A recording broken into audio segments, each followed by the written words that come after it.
अब हनुमान जी गए, देखा शैल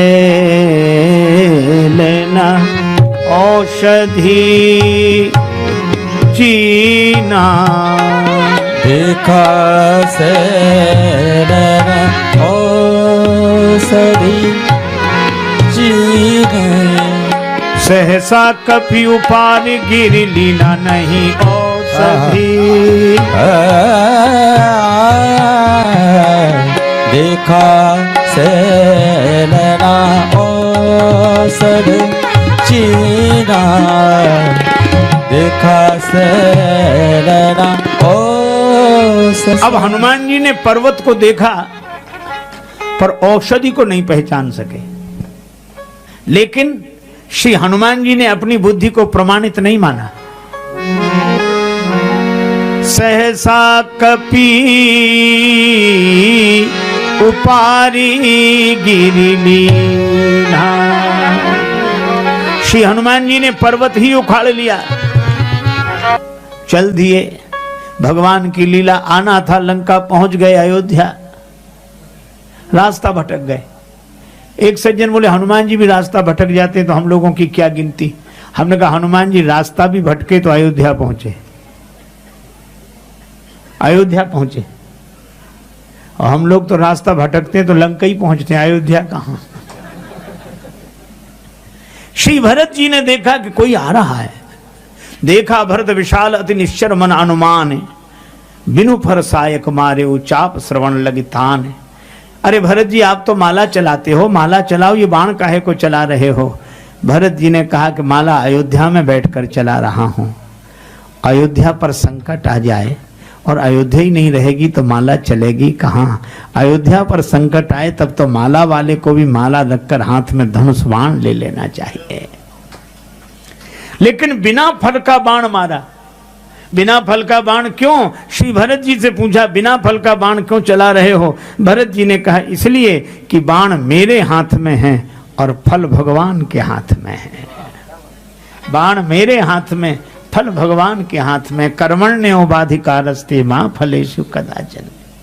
और बिना फल के बाण ने हनुमान जी को ऐसा फल दिया, श्री हनुमान जी नीचे गिर गए, आंख बंद हो गई, मूर्छित हुए, राम राम राम कहकर। मूर्छा की दवा दूर करने के लिए ले जा रहे थे और स्वयं मूर्छित हो गए। भरत जी को बड़ा दुख हुआ, भगवान से प्रार्थना की, तो कपि हो विगत श्रम शूला, जो मोह पर रघुपति अनुकूला। राम जी अनुकूल हो तो ये विगत श्रम शूल हो जाएं। श्री हनुमान जी की मूर्छा दूर हुई। भरत जी ने कहा आप राम जी की सेवा में लगे थे, मैंने बाण मारकर आपको नीचे गिरा दिया, अपराध हो गया। आहा हा हा। हनुमान जी ने कहा अपराध तो मुझसे हो रहा था। अगर मूर्छा में आंख मूंदी न होती तो आंख खुली न होती। आंख मूंद गई मूर्छा में तो आंख खुल गई। मैं समझ रहा था कि पर्वत मैं लेकर जा रहा हूं, लेकिन जब मैं गिरा तो पर्वत कहां गया। लोग आज तक कहते हैं गिरो कब, तो पर्वत गया कहां। तो तुलसीदास जी कहते हैं गिरो कपि राम कही पवन राख्यो गिरी। पवन देव ने पर्वत संभाल लिया। श्री हनुमान जी बोले अब मुझे समझ में आया कि इस पर्वत को संभालने वाला तो ऊपर वाला ही है, हमारा तो केवल हाथ लगा था। मूर्छा दूर हो गई। और हनुमान जी ने यह भी कहा कि भरत जी भूल मुझसे हो रही थी, आपने बाण मारकर बड़ी कृपा की। क्या मैं अयोध्या में आकर ऊपर ऊपर से निकला जा रहा था, तो आपने कहा कि हनुमान जी सब जगह ऊपर रहो, पर उस धरती पर तो नीचे उतर आओ जिस धरती पर भगवान भी ऊपर से नीचे उतर कर आते हैं। अच्छा देखो, दो मूर्छित हुए, एक लक्ष्मण जी और एक श्री हनुमान जी। श्री लक्ष्मण जी को बाण लगा मेघनाद का और श्री हनुमान जी को बाण लगा श्री भरत जी का। और मेघनाद है काम, पाकार जित काम विश्रामहारी, और भरत जी हैं राम प्रेम मूर्ति तनुआही। प्रेम का बाण भी व्यक्ति को मूर्छित करता है, काम का बाण भी व्यक्ति को मूर्छित करता है, पर काम के बाण से मूर्छित हुआ व्यक्ति लंका की भूमि में गिरता है और प्रेम के बाण से मूर्छित हुआ व्यक्ति अयोध्या की भूमि में गिरता है। एक वासना की भूमि में गिरता है, एक उपासना की भूमि में गिरता है, एक संसार एक समुद्र के बीच में बसी हुई लंका में गिरता है।